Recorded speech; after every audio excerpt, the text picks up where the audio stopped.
खबर विशेषमध्ये आपल्या सर्वांचं पुन्हा एकदा स्वागत. आपण चर्चा करतोय महाराष्ट्र प्रदेश काँग्रेस कमिटीचे अध्यक्ष माणिकराव ठाकरे यांच्याबरोबर.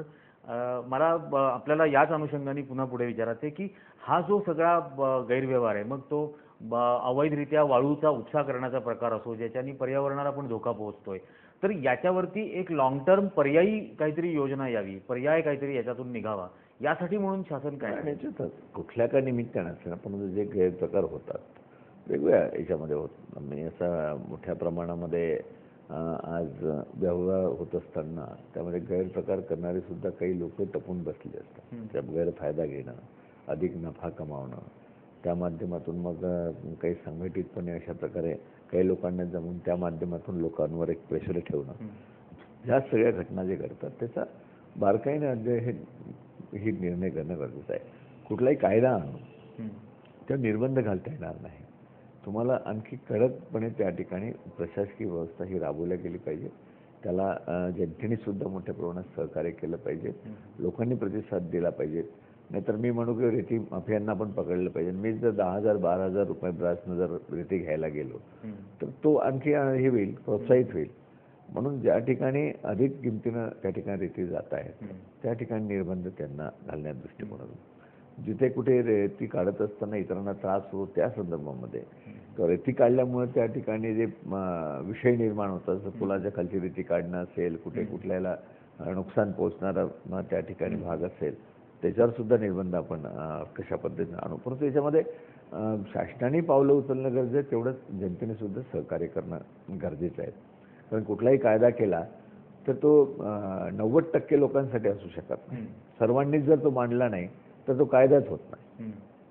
म्हणजे आपण अनेक त्या ठिकाणी कायदे केलेत, हुंडाविरोधी कायदा केला, अनेक कायदे आपण, परंतु ते बरेचसे दप्तरी जमा असल्यासारखे आहेत आणि त्या दृष्टिकोनातून हे कडकपणे अंमलबजावणी झाली पाहिजे. म्हणून त्याला जनतेचं सहकार्य फार अपेक्षित असतं आणि जनतेने जर याच्यामध्ये सहकार्य दिलं, शासनाने जरी ठोस पावलं उचलली तर अनिष्ट ज्या काही आज पद्धती आहेत त्याला सहजपणे दूर करू शकू आणि त्यामध्ये पावलं शासन टाकतायत. आणि मला तर वाटतं की त्यामध्ये सर्वांनी मिळून अशा प्रकारच्या कुठल्या व्यवस्थेला विरोध हा सार्वजनिक स्वरूपात आपण सर्वपक्षीय लोक असेल, कोणी असेल, लोक सामूहिकपणे केला पाहिजे.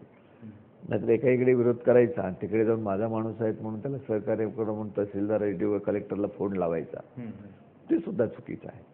त्यासाठी प्रेशर लोकांचं असलं पाहिजे की हे चुकीचं होत आहे. जोपर्यंत लोकांचं प्रेशर राहणार नाही तोपर्यंत व्यवस्था आणखी कठोरपणे अंमलबजावणी शासनाला सुद्धा याच्यामध्ये करता येणार नाही. त्याच्याशिवाय आणखीन एक जो मुद्दा सध्या सगळीकडे गाजतोय आणि कदाचित त्या मुद्द्यामुळे मुख्यमंत्री महाराष्ट्राचा बदलला गेला. आदर्श सारख्या घोटाळ्यामध्ये महाराष्ट्राच्या माजी मुख्यमंत्र्यांवरती आरोपपत्र दाखल झालं. जयराज फाटकांसारख्या अधिकारी हा काल 14वा आरोपी म्हणून त्याच्यामध्ये समाविष्ट करण्यात आलं.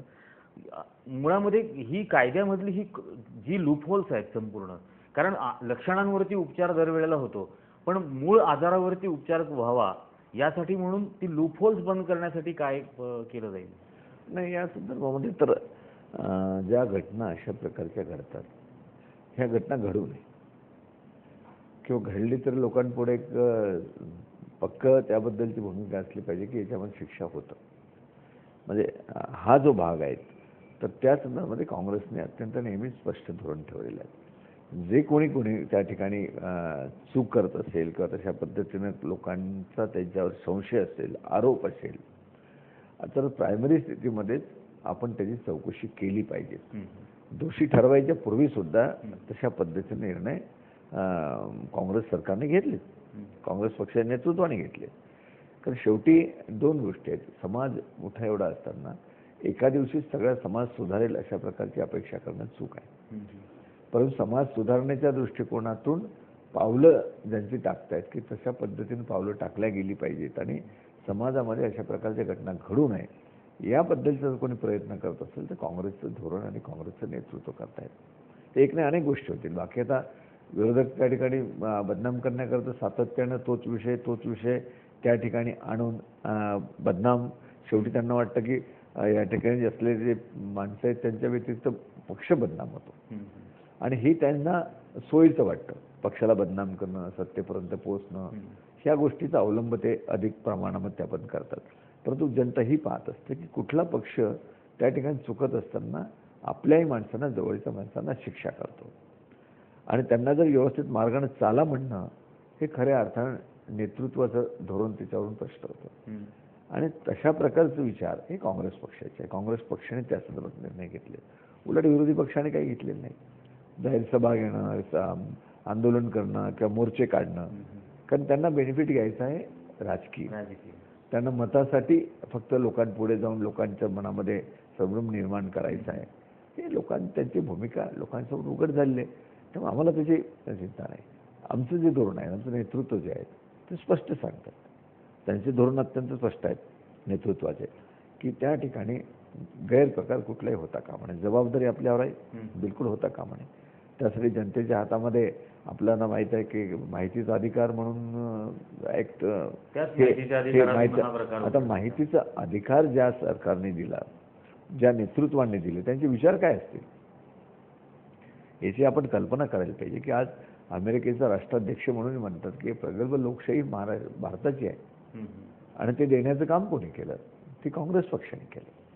कारण माहितीचा अधिकार ज्या त्यावेळेला तुमच्या हातामध्ये देतो आहे, त्यावेळेला ठीक आहे आमची चूक असेल, पण चुका काढा, आमच्याकडनं चूक होऊ नये हे सांगणं आणि तशा पद्धतीनं प्रत्यक्षपणे पावलं टाकणं हे काँग्रेसच्या नेतृत्वाने केलेलं आहे. त्यामुळे जनतेचा विश्वास काँग्रेसवर आहे. कितीही आज विरोधक बोलत असेल तर ते का बोलतायत, कसे बोलतायत, कशासाठी बोलतायत हे लोकांना सगळं कळलेलं आहे. लोकांच्या हातात अंकुश हा सरकारने, काँग्रेस पक्षाने सोपवला आहे असं माणिकरावांचं म्हणणं आहे. या विषयावरती आपल्याला अजूनही चर्चा करायची आहे, पण पुन्हा वेळ झाली आहे एका छोट्याशा ब्रेकची.